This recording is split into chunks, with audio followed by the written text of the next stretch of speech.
Much has been said about him as an entrepreneur. After many years of research about my great-great-grandfather, I believe it would be better stated to call him a promoter of Lewiston. He loved the town and its people, and he was bound and determined to do all he could to help the people in Lewiston to thrive. Even before he finished college, he had purchased shares in the new bridge crossing the river and in the Lewiston Falls Manufacturing Company. On May 1, 1845, the Lewiston Falls Cotton Company was formed, and the Lincoln Mill immediately began to be built. Alonzo was one of the 10 of the original proprietors of the company. In May of 1847, he and his brother-in-law, William H. Waldman, started the Lewiston Falls Journal. It was the first newspaper in Lewiston, and the Lewiston Sun-Journal is considered by many to be its descendant. Alonzo was an owner and editor of the newspaper.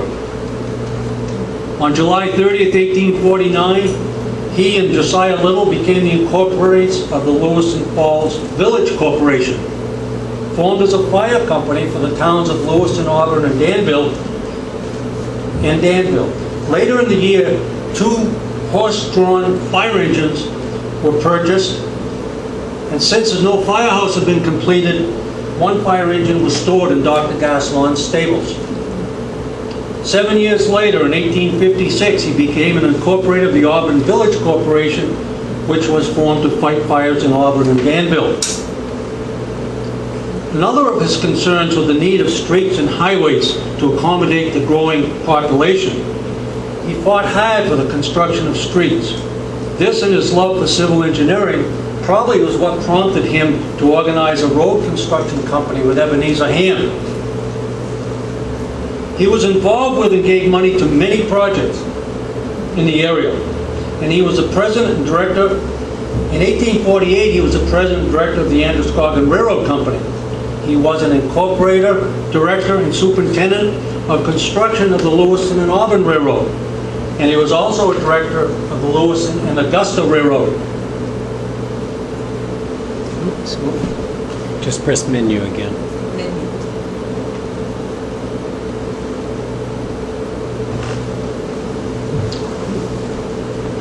An Amoskeag locomotive used for the Androscoggin Railroad was named the Dr. Garcelon, which you can see in that picture. He was also a corporate of the Lewiston Gas Light Company. Alonzo was the epitome of a public servant.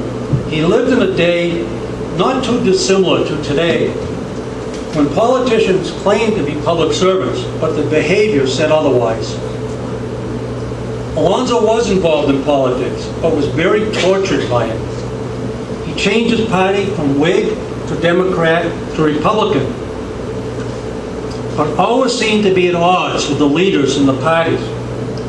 After researching his life for many years, I have come to the conclusion that Alonzo was convinced that he needed to be involved in politics if he was to help the Lewiston and Androscoggin County area. He served on the Lewiston School Committee, was an alderman for 10 years, was mayor of Lewiston, served in the state senate and legislature, and was the first Democratic governor of Maine in 1879. It was at the end of his term that the great countout or state steal occurred. Although James Blaine and the Republicans made great effort to blacken Alonzo's name in the scandal, the charges never stuck, even though they made great news copy, and to this day are quoted as to why Alonzo was crooked. One PhD paper and one master's paper have been written on the subject, and both writers concluded that Alonzo trusted the people below him to do the right thing, but they didn't.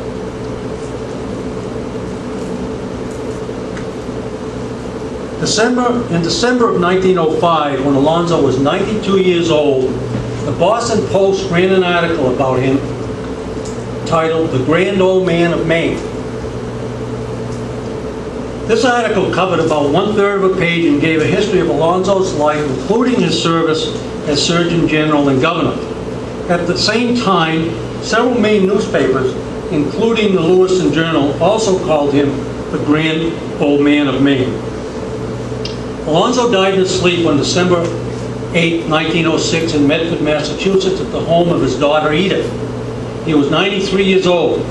He's buried in Riverside Cemetery.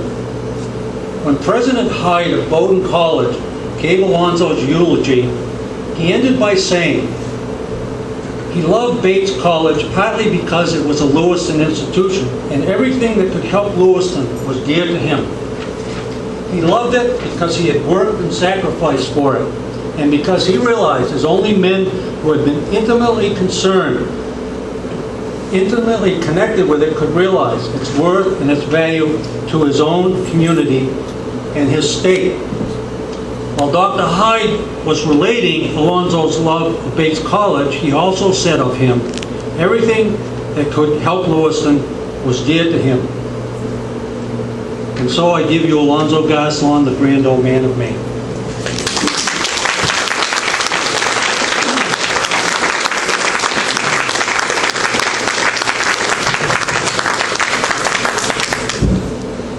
Any questions, or did I give you too much already?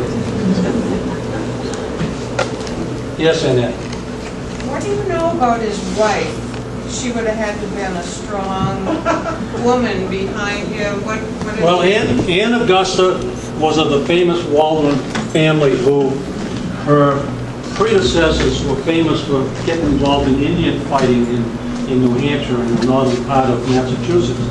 And some of it was not very complimentary. They didn't treat the Indians very nice. They'd rather kill them than negotiate with them.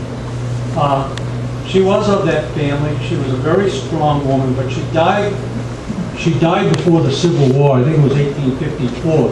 But when the mill started, it had to be after 1854, but when the mill started, they had the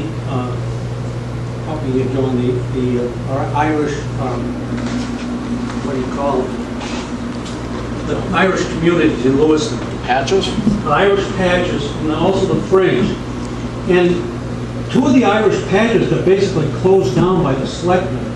And so Alonzo would get down there and treat them. He very much disliked that. He wanted these kids to get an education, number one, and he thought they deserved better care than they were getting. So he would bring these children home to Anne, and she would treat them at his home. Take the Irish and the French children and treat them at home. And that's been written about in Brian Lister's book. Brian Lister was a professor of history at the University of Maine.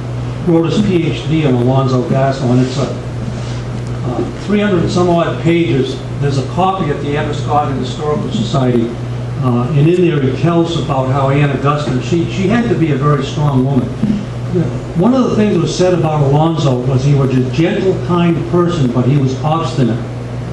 That once he got his mind up that something was going to happen, it was going to happen. There was nothing going to keep him from it. And so she would have to deal with that, but apparently she saw it his way, and so she was a strong compliment to him.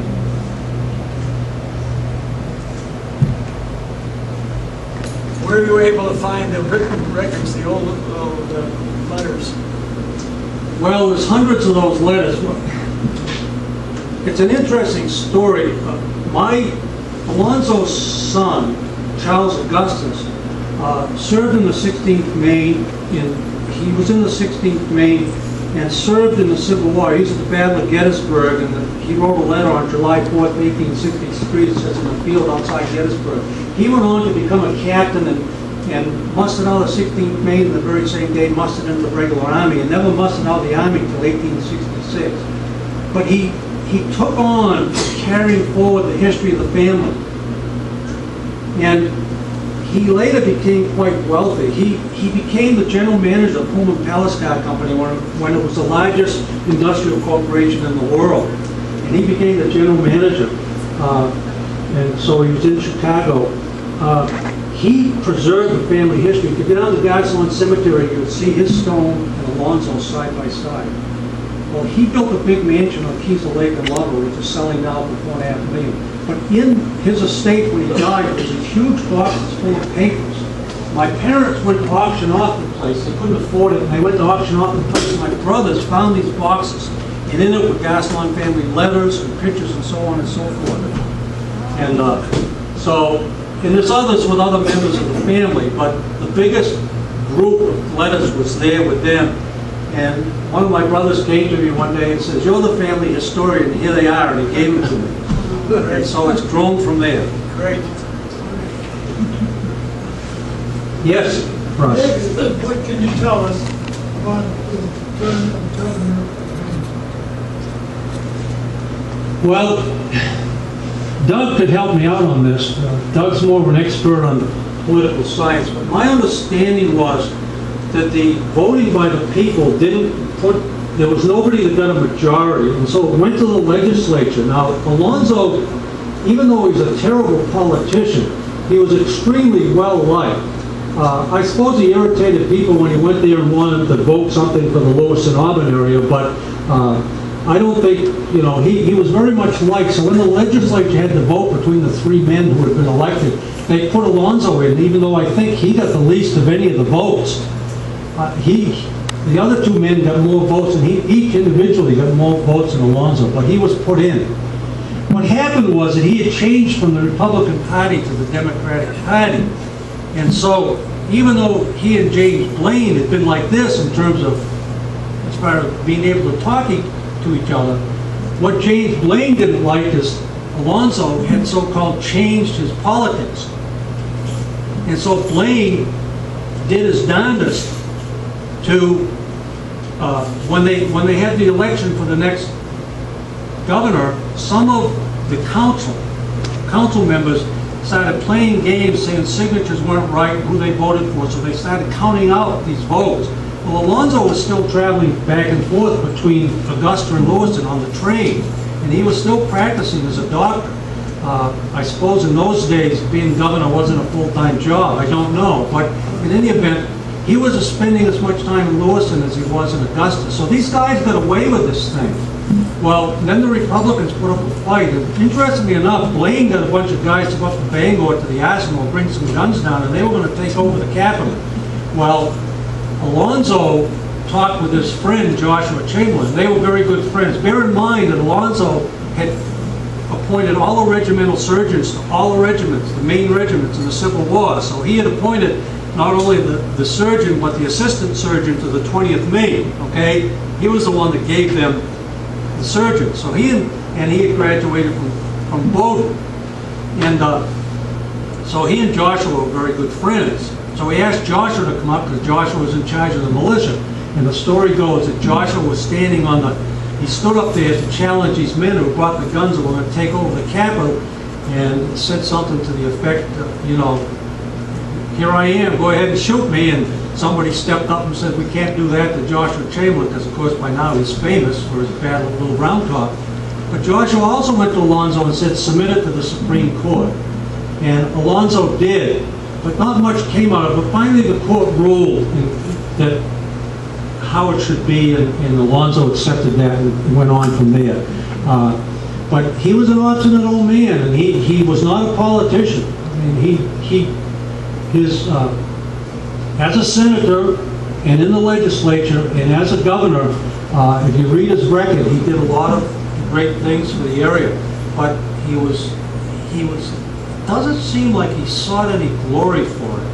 You know, he became such a huge personality that he got written about a lot, but most of it was in his later years. When he was doing it, it didn't get talked about.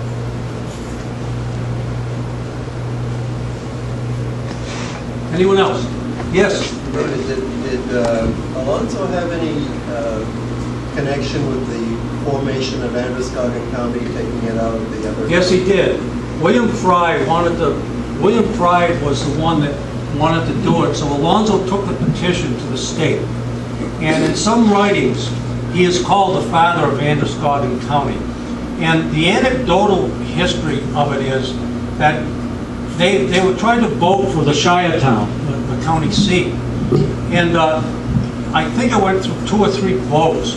And in the final vote, what happened was that Alonzo, the anecdotal story is, and I can't prove this with any writings, but that Alonzo said, "What difference does it make whether it's Auburn or Lewiston?